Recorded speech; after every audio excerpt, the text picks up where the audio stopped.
Okay. Today's a little bit of a break. We've only got one lecture, and then we're done. Okay, and it's all about thermoregulation. Okay, we'll predominantly be talking more about hot than cold, but we will be talking about cold environments towards the end. Okay, let's get started.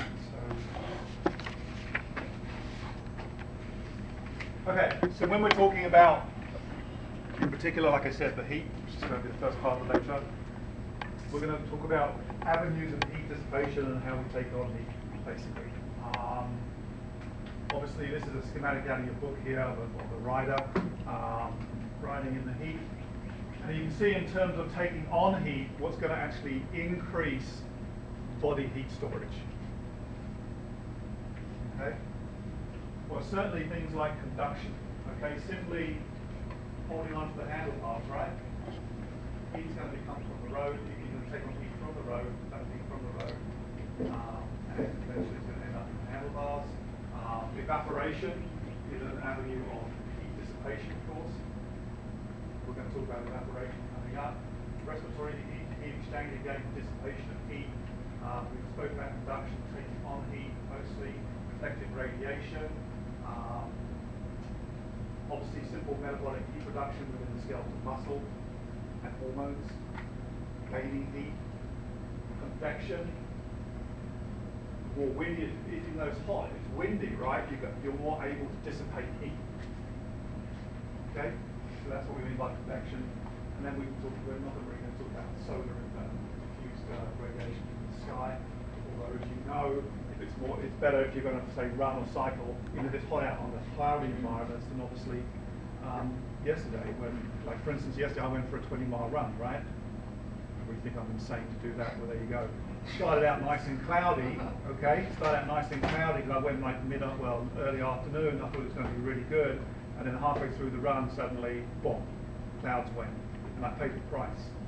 Okay, so the last 5 miles were hell, basically, okay? Because, of course, the cloud went, and then now I feel terrible, okay? So, cloud cover's important, right? It's hot, but cloud cover's important. So back to evaporation, okay? This is our primary avenue for heat dissipation during exercise, okay? And it does account for about 80% of heat loss during exercise versus when we talk about rest, about 10 to 20%. Okay? Of course, as you can imagine, as core body temperature increases, sweat production increases, and that sweat is used to evaporate by cooling. Okay?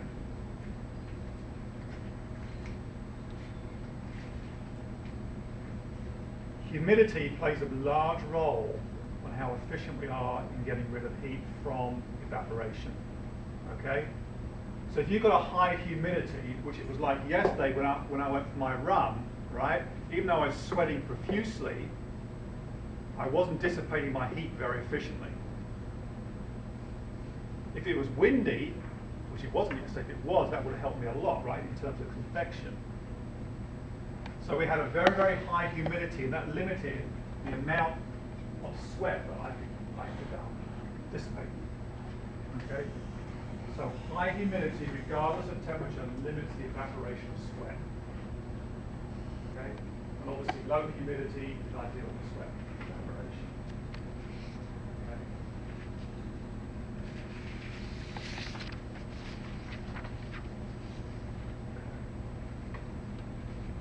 Okay, so in terms of heat balance then, humans are homeothermic. They regulate an internal temperature between around about, we're talking about degrees F, 97 to 100 degrees Fahrenheit. Okay? We've already said that body heat is transferred by convection, conduction, radiation, evaporation. At rest, most heat is lost via radiation. During exercise, evaporation is the most important avenue of heat loss. And a high humidity decreases the capacity to lose heat by evaporation. Okay? In terms of internal body temperature, it can exceed 104 degrees Fahrenheit during exercise in some cases. It may be as high as 107.6 in active muscles. We've spoken about this before. Small increases in the temperature of the skeletal muscle can make muscle energy systems more efficient. What do you think we mean by that? You go back to the information that you used for exam 1 in terms of metabolism. Small increases can make muscles' energy systems more efficient. What do you think? You think back to the information we discussed on enzymes. What's that? More binding. More binding. They'll be moving around more. Sorry? They'll be moving around more, so they'll find more physical. Wasn't really what I was after, but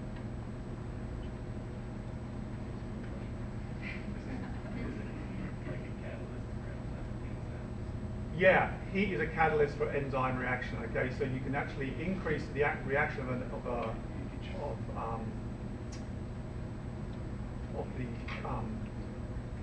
substrate being broken down into a product, if you recall, right? So you can increase the catalyzation of that reaction up to a point. Remember, it was a bell curve, right? If you go too high, the enzyme starts to denature under high temperatures. But that's really what I was after, okay? All right. Temperatures above 40 degrees C, that's 104 degrees Fahrenheit, can affect the nervous system and reduce the ability to unload excess heat.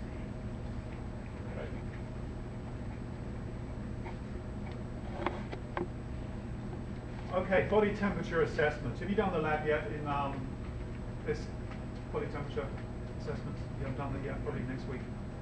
Or maybe tomorrow, I'm not sure. Okay, so you're going to do a lab where you're going to determine, for instance, core body temperature. Okay? Or if you like, well, you're going to determine core body temperature, you're going to determine skin temperature, and then you're going to work out the temperature of the body, or core body temperature. Okay? So what I've got written up here is mean body temperature, T body, is the weighted average of skin temperature. So you'll have a subject or a couple of subjects will have skin thermistors on. Okay? Generally, when we measure core body temperature, generally in the lab, there's two ways we can do it. One is we can use a tympanic temperature, which is the inner ear. That's simply putting a little electrode in, which touches the eardrum, right? And we can measure it that way, but that's not a true measure of core temperature. It's just touching the eardrum, okay? Another one is rectal temperature, okay? Rectal temperature is also used more, okay?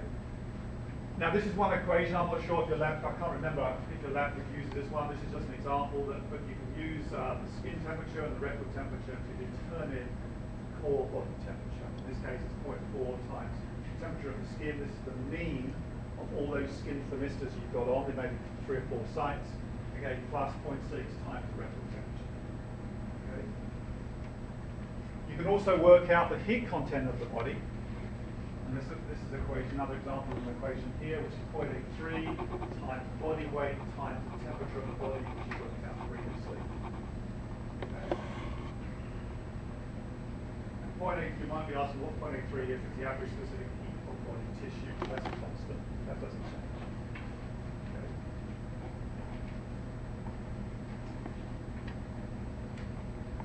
Okay, so I mentioned here that basically there's 2 ways of measuring core body temperature. One is the rectal temperature, one is tympanic. Well, you can also use little capsules. You can ingest these capsules, okay, they're about that big, as you can see in the hand, okay, and obviously they go down into the gut, into the stomach, okay, and it will send a signal, and you can pick up externally the temperature of the body, the temperature in the stomach. Okay. Where this is very useful, for instance, they started using these for the first time in the last couple of weeks in the Tour de France.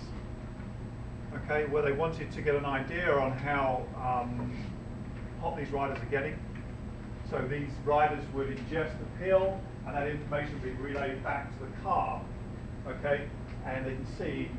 And you can monitor the core body temperature of the riders, the professional cyclists. Okay, We don't use these in the lab. I suppose you could. They are reusable, but they don't tend to be. They are designed to be reused, but okay.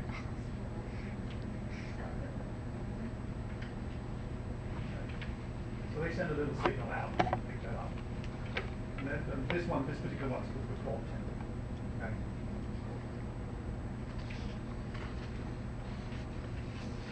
Okay. In terms of how we control, the body controls heat exchange.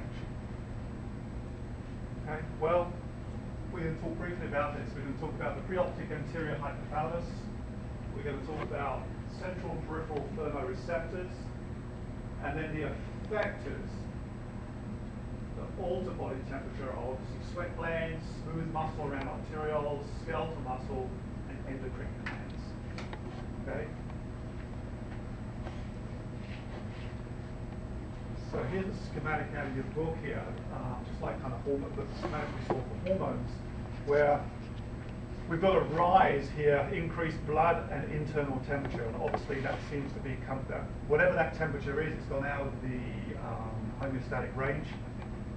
Okay, the response is that information is fed to the hypothalamus. Okay, now where do you think this information is being picked up from? Increased blood and internal temperature. What sort of receptors are relaying that information to the hypothalamus? Okay.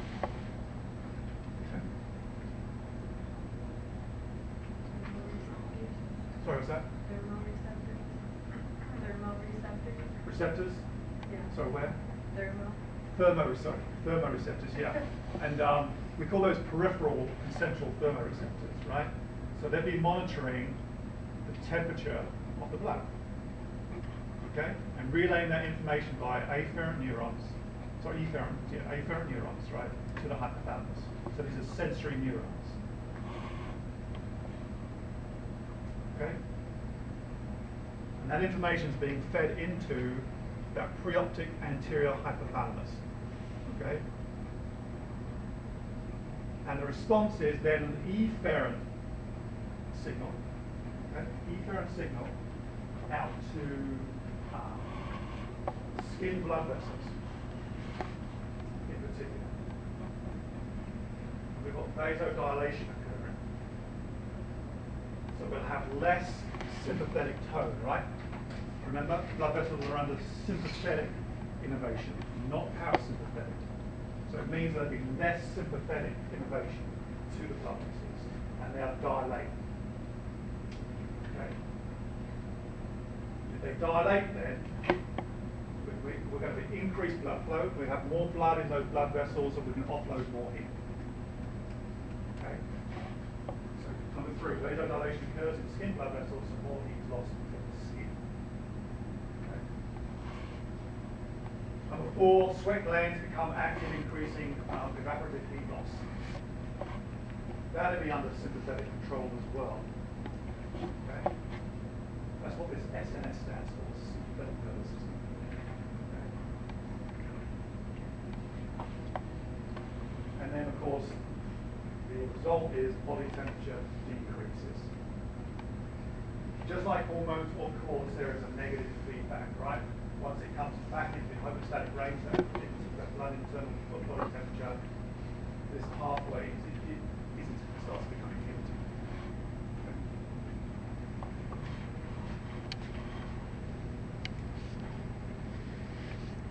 Okay, so this was just the key points on that schematic. Let's have a look, see if there's anything else that we need to... Okay, so basically, in terms of those thermoreceptors, that's bullet number 2 that I spoke about. Those peripheral thermoreceptors, they are located in the skin. And the central thermoreceptors are located in the brain. Okay? The central thermoreceptors are more sensitive to temperature change than peripheral thermoreceptors. Okay, the rest is obvious. So those are the key points. Okay.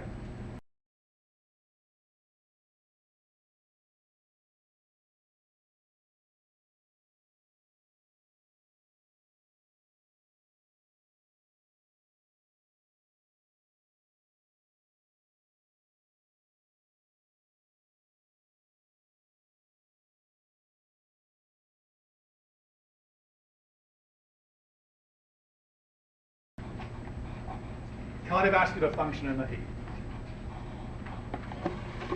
Moving the body around during certainly during exercise, moving the body around, moving the blood around the body via cardiac, increasing cardiac output serves two purposes.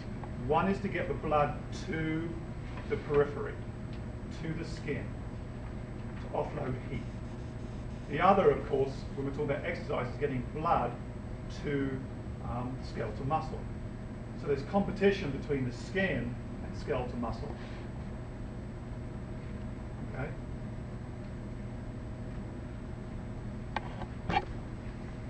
So we also got a because of that, we've got a redistribution of blood flow from those, what we call those inactive organs during exercise, the gut, liver, and the kidneys, okay, going to, like I say, the skin and going to skeletal muscle, okay?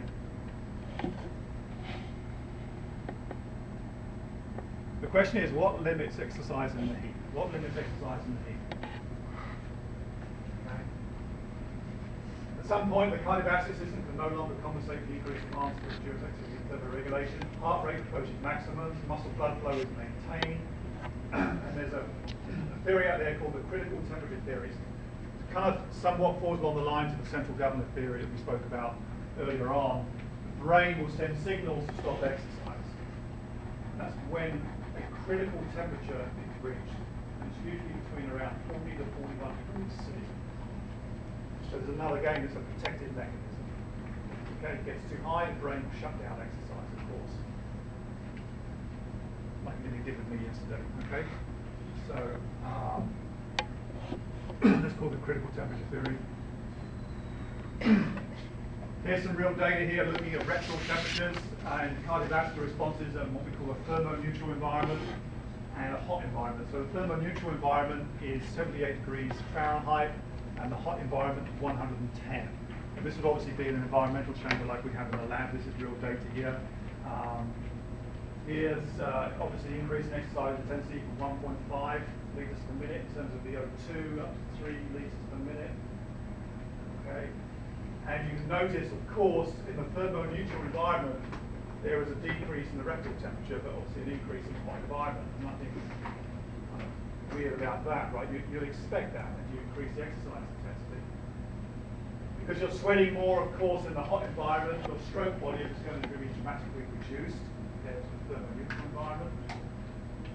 Heart rate obviously goes up in the hot environment, and after certainly 2 litres per minute, your cardiac output will start to become reduced because your stroke volume is going down in terms of the hot environment, the red. Okay? There's just some real data there. That's out of the textbook. Okay, so I said we sweat a lot, of course, right? Particularly with this high humidity around. Now, here's some real data here looking at the electrolyte concentration of sweat during exercise in trained and untrained men and women. What do you notice about this? If you just look at the untrained men versus the trained men, the untrained women versus the trained women, what kind of stands out in terms of electrolyte concentration in sweat? What's that?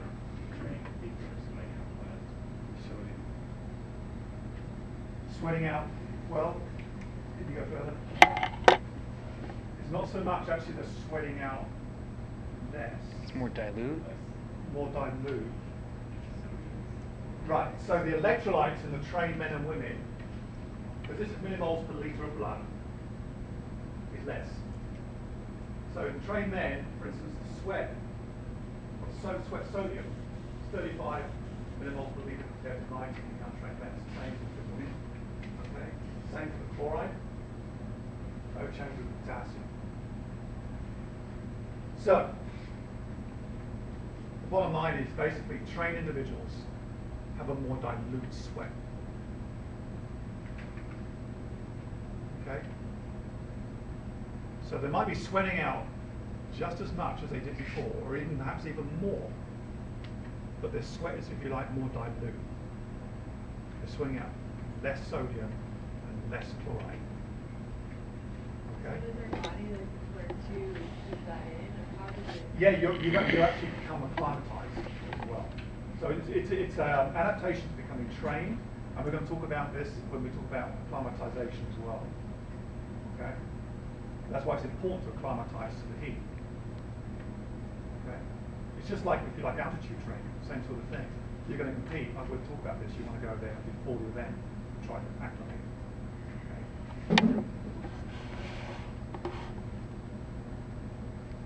Okay, so then variables of environmental heat load: air temperature, humidity, air velocity, and the amount of thermal radiation. We kind of spoke about those things.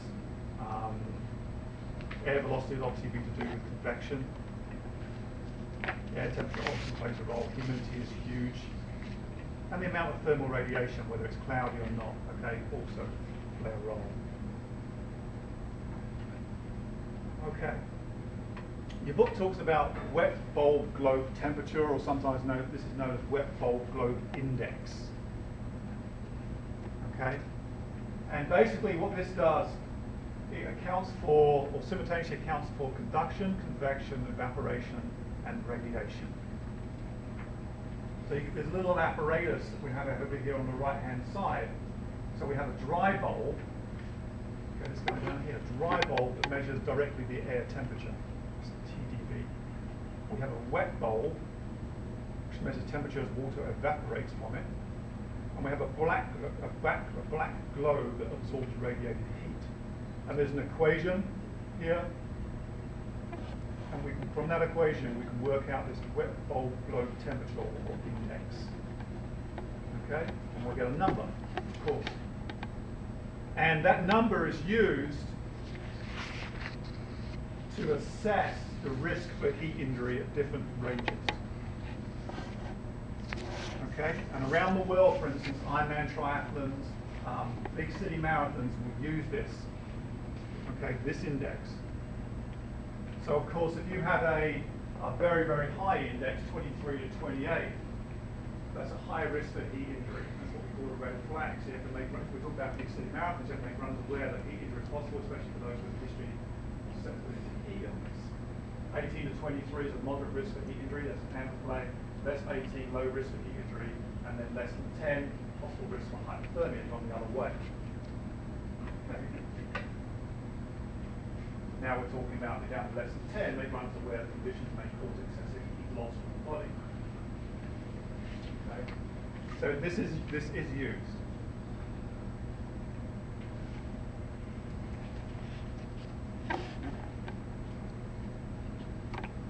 Okay. So of course, like we said, if the temperature of the environment is greater than the temperature of the skin, unfortunately you start gaining heat. From one is radiation, that could be the sun and the pavement, for instance. Convection, we spoke about the air. And conduction, again, the pavement. Generally, evaporation then becomes the only avenue of heat loss. That's your only avenue of heat loss. However, of course, as we discussed, if you have a high, if you have an environment with a high humidity, evaporation is limited. Okay? And like we also said, evaporation requires sweating. Excessive sweating leads to dehydration.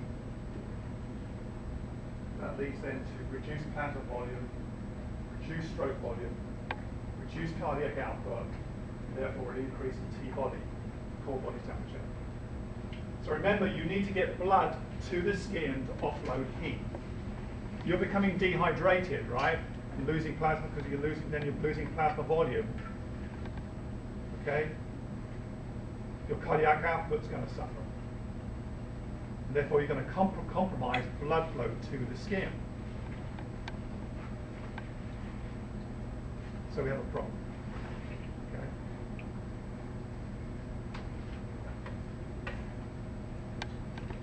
Okay, I want to talk about warning signs and symptoms of heat cramps, heat exhaustion, and heat stroke.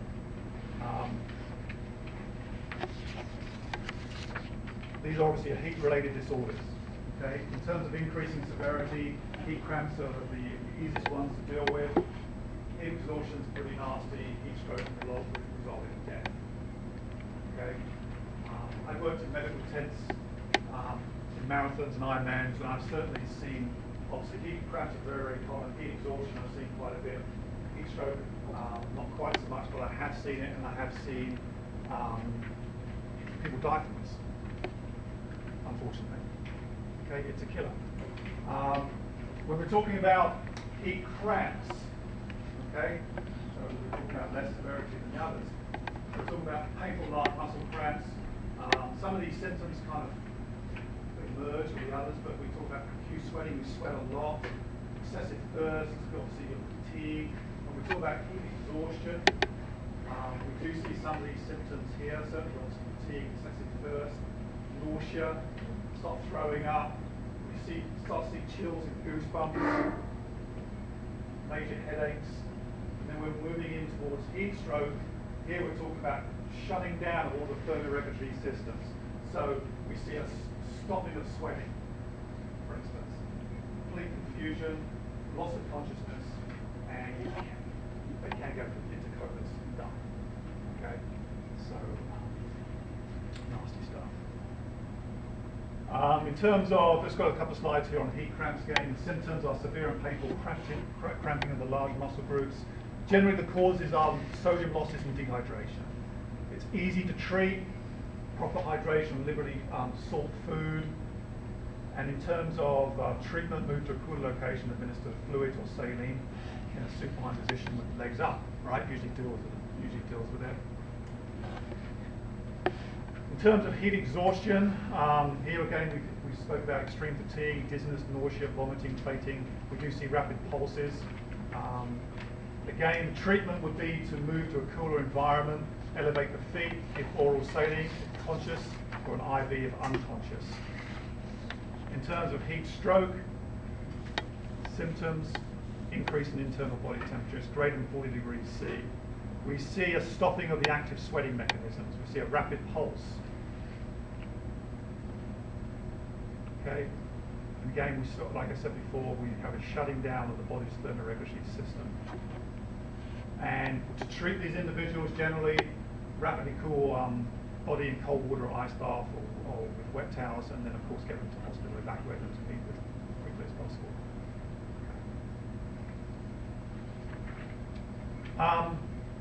Preventing hypothermia. Firstly, you've got to recognize the symptoms of heat illness. Obviously, avoid exercising in humid conditions above a wet bulb globe temperature or index of 82.4. We don't have that luxury in Indiana, right? We exercise well above that.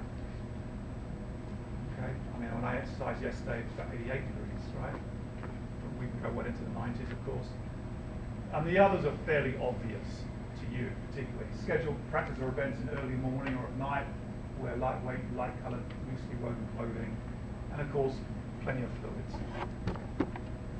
You've got to attempt, you probably won't do it, but you've got to attempt to match the sweat losses. That's fairly easy to do if you're in some sort of team sport and you can get access to fluids. When you're going for a 20-mile run, you've got more problems, okay? You're not going to do it, unfortunately. Even if you take one water bottle, you're not going to match the sweat losses. Okay, I said we'll come to this in terms of heat acclimatization. How can athletes prepare for prolonged activity in the heat? And the other question is, does repeated exercise in the heat make us better able to tolerate thermal stress? That's the big question. Okay. So what is the effect then of heat acclimatization? Well, we see an improvement in the ability to get rid of excess body heat. That's a good thing. We see a decreased body core temperature for a given submaximal work rate. Sweating increases. We actually sweat more once we become acclimatized to the heat, but like we said, that sweat becomes more dilute. Blood flow to the skin is reduced, and therefore more blood is available to the skeletal muscles. Blood volume increases. We see a dropping of the heart rate at submaximal exercise, of course, and we have the stroke volume is maintained. So these are all good things, okay?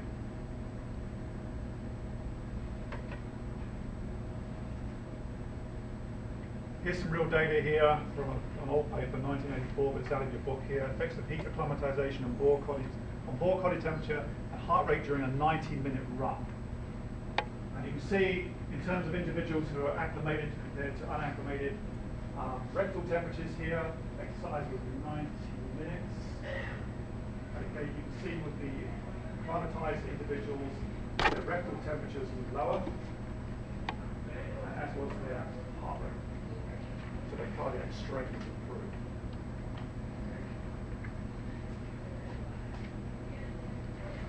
And this is just, again, this is out of your textbook here, changes in rectal temperature, heart rate, sweat loss during heat acclimatization. So as you progress through, this is 12 days of working out in the heat, right? 0 down to 12 days. This is final rectal temperatures. They're getting lower every couple of days, as is the final heart rates. But our hourly sweat rate has gone up. As we said, we will increase our sweat rate, but the sweat will be more dilute. Okay.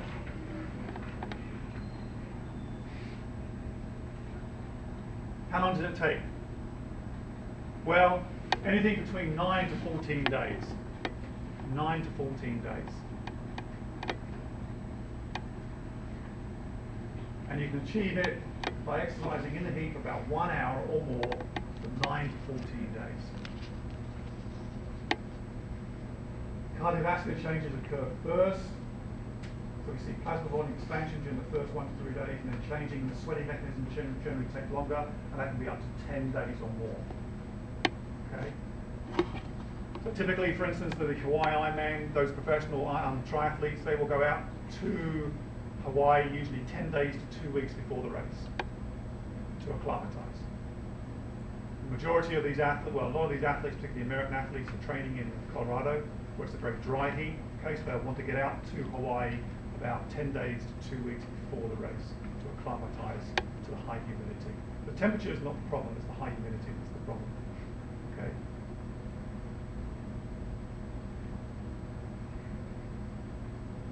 Okay, now your book doesn't, I don't believe your book talks about these, I put these actually in last night. Cooling athletes before competition. Okay, this is important. Cooling athletes before competition. What are the strategies that athletes can use to pre-cool themselves prior to competing in the heat? So here we're not talking about necessarily acclimatization, right? We're talking about immediately prior to a race, for instance. Okay? Well, there's different pre-cooling methods out there on the market, and they work in different ways. Some methods primarily reduce skin temperature, just skin temperature. And these are like ice jackets or vests. Okay? There's a vest here, cooling vest. Okay? Mist fans, even though this is actually during a race, athletes can use these prior to the race. Okay, that's why I put these in. And just cool air, fans. But that primarily reduces skin temperature, not core temperature. Okay. So what was I doing yesterday on my 20-mile run? Whenever I could find a stream or a pond, I was doing this, right? Trying to reduce my skin temperature as much as possible. Okay. Okay, other methods reduce skin temperature and core body temperature. She's actually having a great time. She's in an ice bath here. Okay. So ice baths are used, cold rooms. Okay. And other methods reduce core temperature without an effect on skin temperature. Ingestion of cold water will be an obvious one. And breathing cool air. And we're going to talk about coming up ice slushes. Okay. Ice slushes. Now, which of these methods provides the greatest performance benefit is presently unknown. Okay. They seem to perhaps work in the early parts of exercise, but which has the greatest performance benefit is actually presently unknown.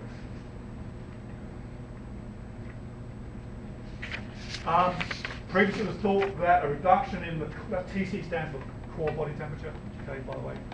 So previously it was thought that a reduction in core body temperature was an important aspect associated with reduced thermal strain and performance improvement following pre-cooling. However, a paper came out in 1999 that reported that skin pre-cooling, okay, in the absence of reduced rectal temperature, is effective in reducing thermal strain and increasing distance bite in a 30-minute self-paced time trial. That was the first time it was shown.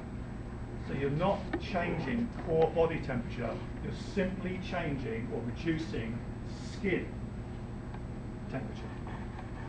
And that was enough to increase the distance bite to 30-minute self-paced time trial. And subsequent to this, other studies have also shown the same thing. So perhaps we don't need to actually reduce core body temperature, we can just do it by decreasing skin temperature. Okay.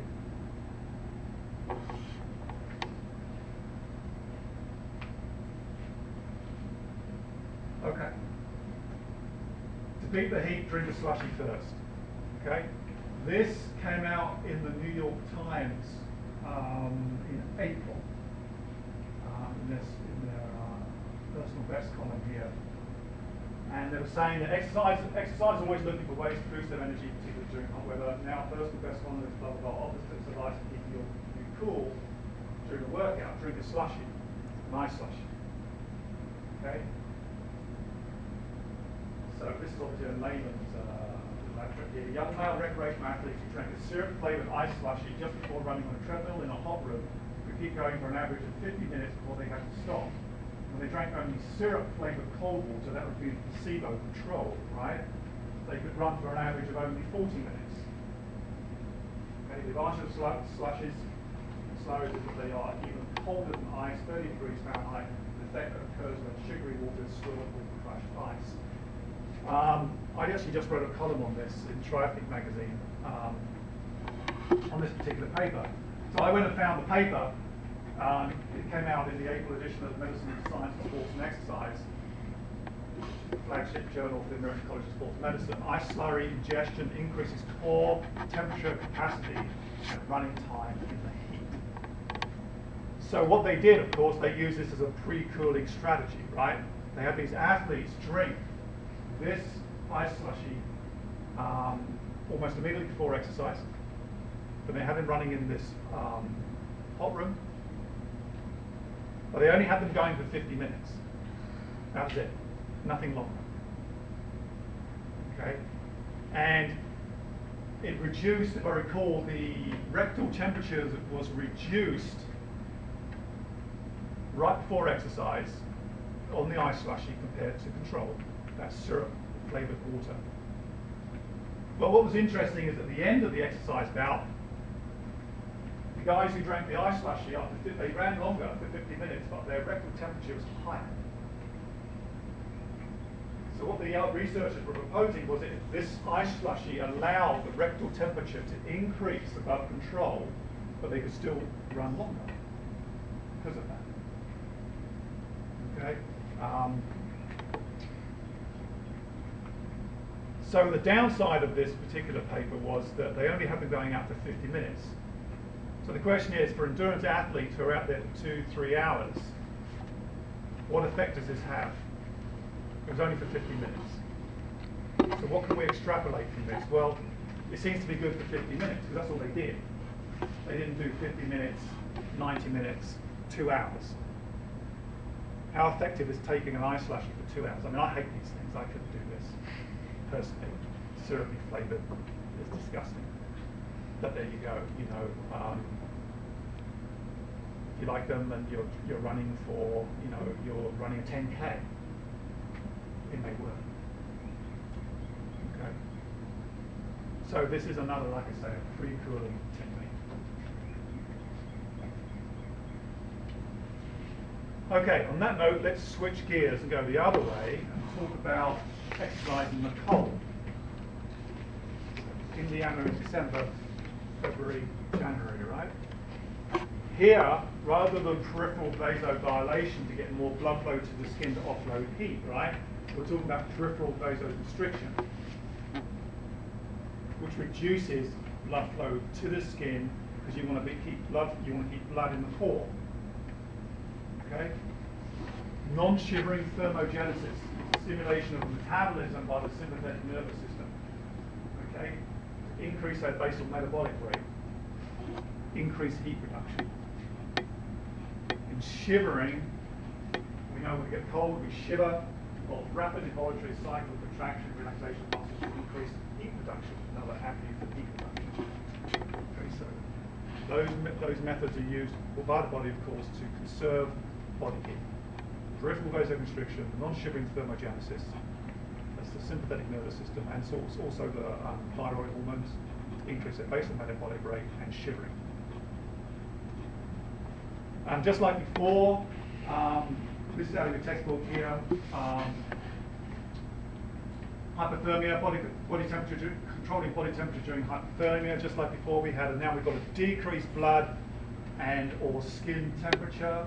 That information again is being sent to the hypothalamus. The response is vasoconstriction in the skin blood vessels, so less heat now is lost to the environment.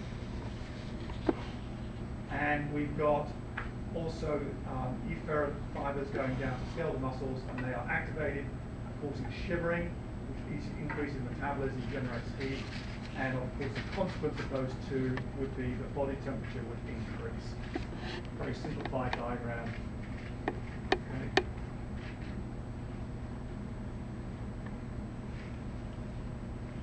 In terms of the summary of human thermoreg systems or mechanisms here, what we've got here on the left is core body temperature, heat production times basal.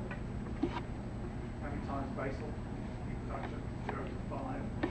And skin temperature on the x-axis. It looks kind of difficult to understand, but it's very easy. So basically, when you're in a cold environment, we're talking about degrees C here. I put in some degrees Fahrenheit, 68 degrees Fahrenheit is about here, 98 degrees Fahrenheit is about here, minus 10 degrees C up to about 20 degrees C. Certainly at very, very low temperatures, shivering and non-shivering thermogenesis play a large role in heat production. But as we start to become warmer, okay, we start to reach a point of around about 68 degrees Fahrenheit or 20 degrees C, where we have maximal vasoconstriction occurring. So up to that point, we call this a metabolic regulation, right? It's mostly under a hormonal regulation, a metabolic regulation. Nervous system, metabolism all play a large role. Okay. After about 68 degrees Fahrenheit, we're now talking about a vascular regulation. So we're going from maximal vasoconstriction, 68 degrees F, to up to 95 degrees Fahrenheit, where we have maximal vasodilation occurring, right? So between the two, we call this a thermoneutral zone, and it's under vascular regulation, it's under sympathetic regulation. Right? You increase sympathetic drive to the blood vessels, they're going to vasodilate. Decrease the drive, they're going to start to obviously vasoconstrict. So the idea is, of course, vasodilate, we go offload more heat. Okay.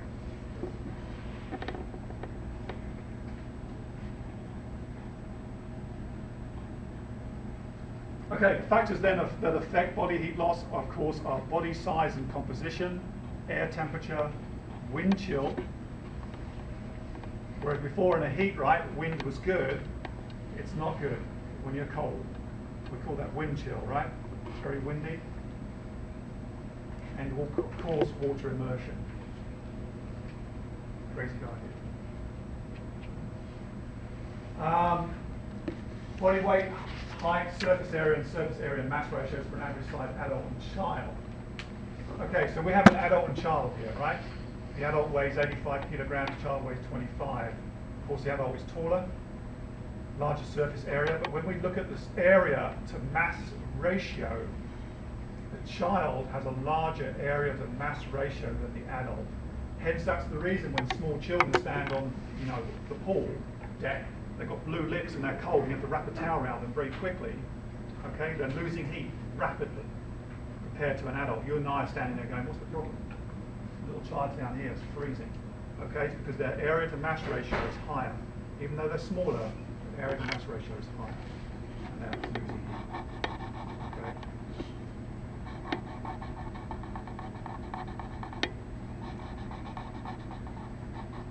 In terms of heat loss in cold water, important water that has a thermal conductivity about 26 times greater than air. You lose heat rapidly in water. It's about 5 times faster than air. Hence the reason, of course, as you can imagine, you're in the water for a long time, you'll want to wear a wetsuit, right? Because it stops that. Scuba divers are out, underwater for an hour to an hour and 15 minutes. Of course, you want to wear a wetsuit to stop that. Okay, those are those key points.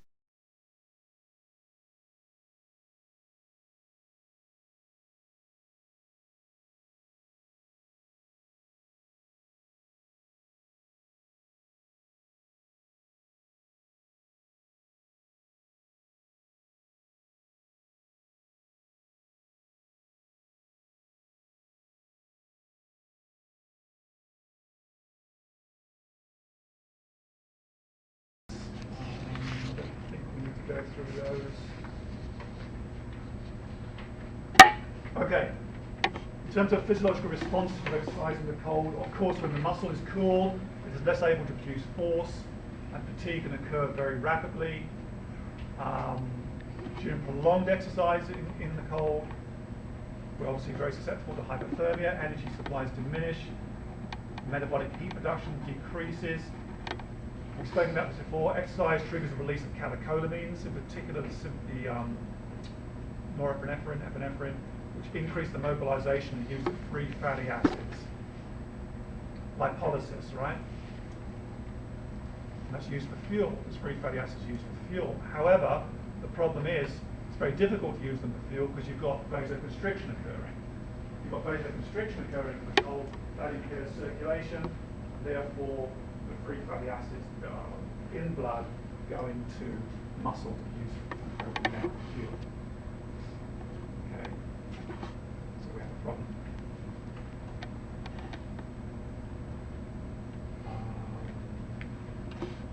In terms of hypothermia, the ability of the hypothalamus to regulate body temperature is lost if the core body temperature drops below around 94.1 degrees Fahrenheit. Hypothermia can cause the heart rate to drop, and we of course can see decreased respiratory rate and volume. I think the last couple of slides here. Frostbite.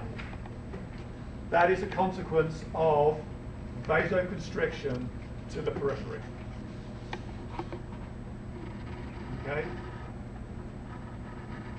So as you know, we've spoken about it, you get vasoconstriction to the periphery, the skin blood vessels. We have no blood or little blood in the periphery. And because of that, of course, we can get frostbite. We get freezing of the skin. And that can lead to gangrene, of course, loss of tissue. This is a particularly bad one here in the fingers.